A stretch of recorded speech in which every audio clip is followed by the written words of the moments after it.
আল্লাহর নবী সাল্লাল্লাহু আলাইহি ওয়াসাল্লাম বলেন, আমি একদিন ঘুমিয়েছিলাম, ঘুমের মধ্যে স্বপ্ন দেখি দুইটা ফেরেশতা আমার কাছে এসে বলতেছে, ইয়া রাসূলুল্লাহ, ঘুম থেকে ওঠেন। আমি উঠে গেলাম। তারা আমাকে বলতেছেন, চলেন আমাদের সাথে। একটা পাহাড়ের কাছে চলে গেলাম। ওই দুই ফেরেশতা আমাকে বলছে, ইয়া রাসূলুল্লাহ, ওই পাহাড়ের উপরে ওঠেন। আমি বলছি আমি না।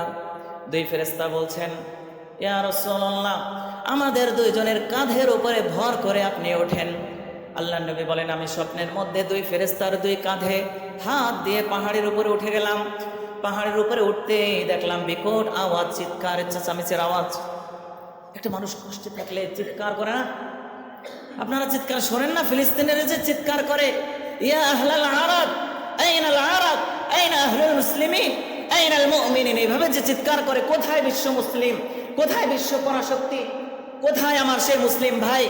আল্লাহ নবী সাল্লাল্লাহু আলাইহি ওয়াসাল্লাম বলেছেন, ইন্নামাল মুমিনুনা ইখওয়া, প্রতিটা মুমিন একে অপরের ভাই।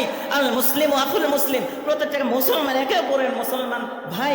একজন যদি অসুস্থ হয়ে যায়, একটা দেহের মতো, আল মুসলিমু কাজাসাদিন ওয়াহিদিন, প্রত্যেকটা মুসলমান একটা দেহের মতো।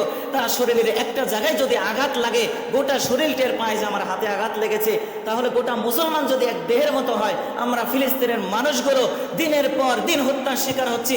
মা মরে যাচ্ছে, ভাই মরে যাচ্ছে, বাবা মরে যাচ্ছে, আমাদের পেটে ক্ষুধা, আমরা আমাদের সামনে খাবার নাই। ও বিশ্ব মুসলমান, তোমরা কোথায়? এই চিৎকার করে আমরা কখনো শোনেন নাই?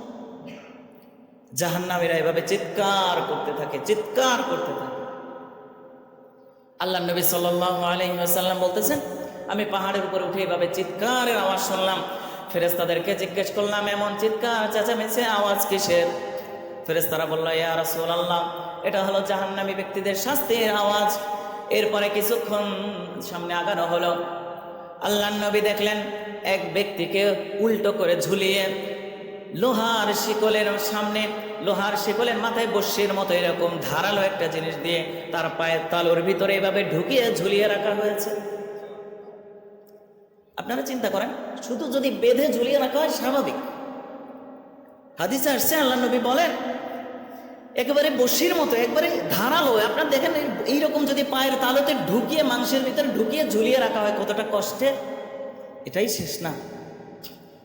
এরপরে করাত দিয়ে তার এই গালগুলো কাটা হয়। আবার কোনো কোনো হাদিসে আছে, ফেরেশতারা বড় বড় নখ দিয়ে এভাবে গালগুলো ছিঁড়তে থাকে। রমজান মাসে খেয়েছো, রমজান মাসে এই গাল দিয়ে তো খেয়েছো, গালের গোশতগুলো একবারে টেনে টেনে খামচা খামচা উঠাইতে থাকে।